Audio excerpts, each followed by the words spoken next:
Ora atau Sabae merupakan sebutan bagi hewan komodo oleh masyarakat desa Komodo. Hewan komodo merupakan hewan berdarah dingin yang sangat sensitif dan memiliki indera penciuman yang tajam. Sama seperti hewan berdarah dingin lainnya, komodo siap memangsa apapun yang mendekat kepadanya dalam sekejap. Meskipun terlihat seperti hewan yang pemalas, dengan bobot tubuh dapat mencapai 70 kg, hewan ini merupakan pelari dan perenang yang handal. Komodo merupakan kadal terbesar di dunia yang saat ini memiliki status konservasi terancam punah. Maka dari itu, riset kami berkaitan juga dengan konservasi komodo. Eksplorasi Nusantara 2.0 melakukan riset dan penelitian selama kurang lebih 2 minggu. Kegiatan penelitian kami terbagi ke dalam 2 tim, yaitu tim riset lapangan dan tim riset masyarakat. Tim riset lapangan merupakan tim riset yang berhubungan langsung meneliti kondisi habitat komodo. Habitat komodo terletak di bukit atas desa Komodo. Untuk sampai ke bukit tersebut, eksplorator perlu berjalan menanjak di hamparan bukit sabana. Sesekali, komodo terlihat sedang berteduh di bawah pohon sambil mengamati sekitar. Komodo yang berada di habitat aslinya akan lebih agresif karena dipengaruhi oleh kondisi habitat aslinya yang masih liar. Berbeda dengan komodo yang berada di loh liang. Mereka lebih santai saat berjumpa dengan manusia. Loh liang yaitu bagian dari Pulau Komodo yang terkonsentrasi menjadi kegiatan pariwisata. Selain komodo, di bukit tersebut juga banyak dijumpai berbagai hewan lainnya, seperti rusa dan kambing. Hewan-hewan tersebut merupakan hewan mangsa bagi komodo. Selain itu, dijumpai juga berbagai hewan endemik lainnya, mulai dari kelompok burung-burungan, reptil, hingga insekta yang dibahas dalam artikel ilmiah kami. Jadi nama Om itu? Nama saya Tajudin. Om Tajudin. Umur Om? Usia saya 43 tahun. 43. Pendidikan terakhir? Pendidikan terakhir SMA. Tinggal di desa ini dari kecil? Iya. Dari lahir? Iya. Memang asli? Iya. Orang tua saya memang asli. Pekerjaan sebagai? Untuk sekarang saya jadi naturalistic guide. Terus kalau untuk di Taman Nasionalnya dan kalau di desanya saya jadi perangkat desa. Berarti jadi ranger juga sekarang? Iya. Latar belakang kenapa mau dibikin jalur trek ini? Yang pertama kami menimbulkan pikiran kenapa sih wisatawan itu selalu datangnya hanya di Taman Nasional Komodo aja, khususnya di Loh Liang. Padahalnya di Kampung Komodo itu juga ada binatang komodo.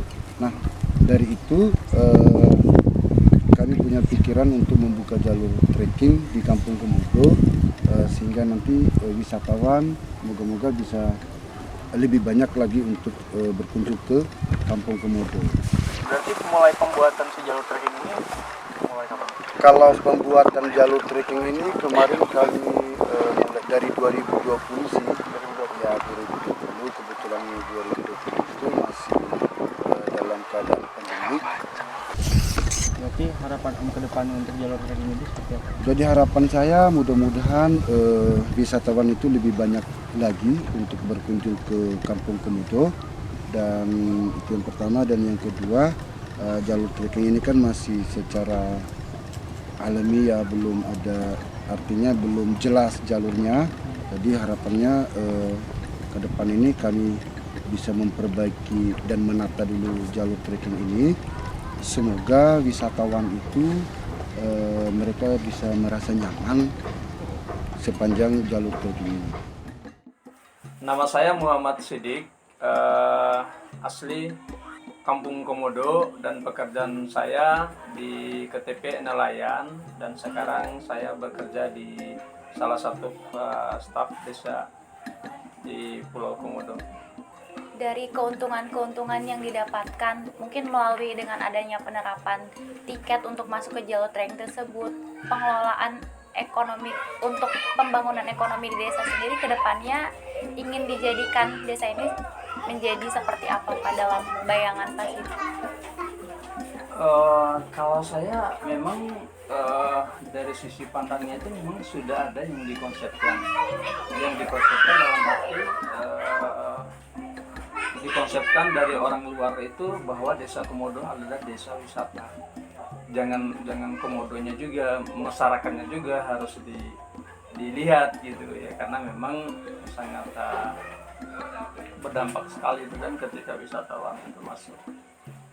Mungkin di sini kami ingin bertanya terkait dengan jalur trekking yang ada di Kampung Komodo ini. Dan kami mendengar bahwa jalur trekking tersebut merupakan jalur trekking baru di mana biasanya wisatawan yang ingin melihat komodo itu berkunjungnya ke jalur trekking yang ada di Loh Liang. Dari Bapak sendiri sebagai yang menginisiasi pembukaan jalur trekking tersebut, harapan kedepannya untuk desa Komodo dan juga masyarakat setempat serta terhadap hewan komodo itu sendiri ke depannya bagaimana? Yang pertama itu adalah salah satu menggali potensi desa, dan gimana di desa Komodo ini sebenarnya banyak hal yang perlu kita angkat, karena memang selama ini wisatawan ataupun travel agent itu kan selalu mempromosikan Komodo. Dan adapun dampak daripada jalur trekking ini sendiri, yang pertama akan membawa perubahan jangka panjang untuk hidup masyarakat Komodo. Saya rasa mungkin yang lebih paham, yang lebih bagus dipromosikan itu adalah salah satu komodo yang ada di Kampung Komodo itu ya, karena memang keunikannya hidup berdampingan dengan manusia, dengan suku Komodonya. Perkembangan ekonominya itu langsung ke masyarakat itu sendiri. Jalur trekking baru di desa Komodo menawarkan sensasi perjumpaan dengan komodo secara langsung di habitat aslinya, dengan hamparan laut yang indah sejauh mata memandang. Perjalanan menanjaki bukit-bukit sabana luas tidak akan terasa bosan, karena disuguhi dengan kehadiran hewan selain komodo. Jalur trekking ini menawarkan 3 rute perjalanan, yaitu short trek, medium trek, dan long trek. Perbedaan antara ketiga jalur trekking tersebut terletak pada jarak trekking dan lokasi yang dikunjungi saat trekking.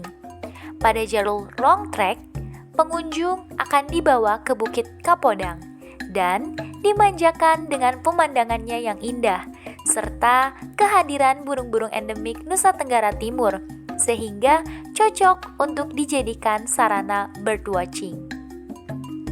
Komodo is a wild animal. Seeing Komodo in a real life is the best feeling ever.